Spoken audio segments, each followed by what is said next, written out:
By 1966, the Huey was everywhere. It flew above rice paddies and river deltas, hovered over mountaintops, and roared through monsoon storms that grounded almost everything else. The helicopter had become the face and the sound of American power in Vietnam. But with that came danger unlike anything pilots had ever faced before. The enemy learned fast. Viet Cong and North Vietnamese soldiers began setting up ambushes specifically to target helicopters, using machine guns, anti-aircraft cannons, even small arms fired from the tree line.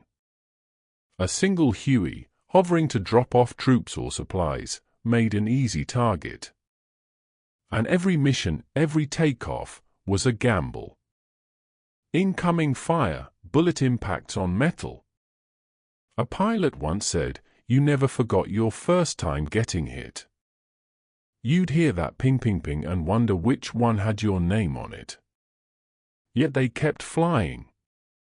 Gunship Hueys, known as Hogsford Cobras before the AH-1 entered service, escorted troop carriers known as Slicks.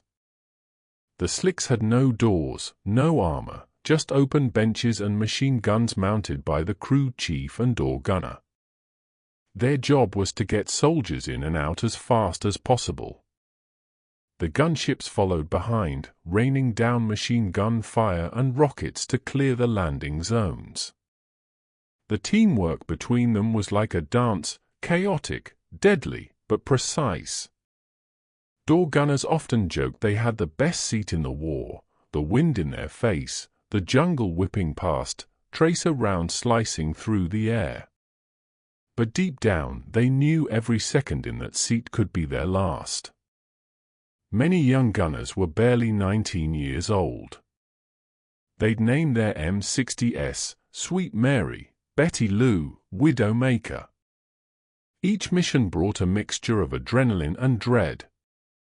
The Huey wasn't just transport, it was life and death, wrapped in aluminum and rotor blades. Pilots and crew formed tight-knit families. They trusted each other more than anyone else. One pilot described his door gunner like this: "He wasn't just a gunner. He was my right arm. If I went down, I knew he'd fight to the last round." These bonds carried them through the worst days. The Huey squadrons, or assault helicopter companies, often flew multiple missions per day. They'd insert troops at dawn, resupply them by midday, and pull out the wounded at dusk.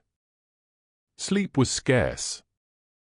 Maintenance crews worked through the night under dim red lights, patching bullet holes, changing rotors, refueling for the next day. The air bases, from Da Nang to Pleiku, never truly slept. The distant thump of blades became the soundtrack of every soldier's night. As the war escalated, the Huey's versatility expanded even further. There were Slicks for troops, medevacs for the wounded, gunships for support, command and control versions for officers, and smoke ships that dropped colored smoke to mark landing zones or signal friendly units. Every variant had its role, and every role carried risk. In 1968, during the Tet Offensive, Hueys flew around the clock. They supplied isolated bases, evacuated wounded civilians, and ferried troops into the heart of burning cities like Hue and Saigon.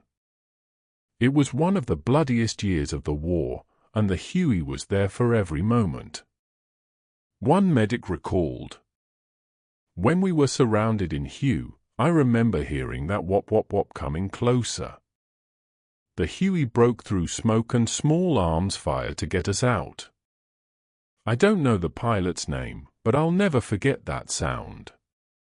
The war was brutal, but the Huey crews kept flying, mission after mission, often into zones so hot that even seasoned commanders hesitated to send them.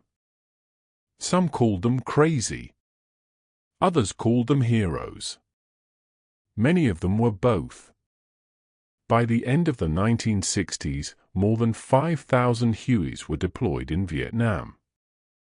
They carried troops, ammo, food, mail, water, even priests and dogs.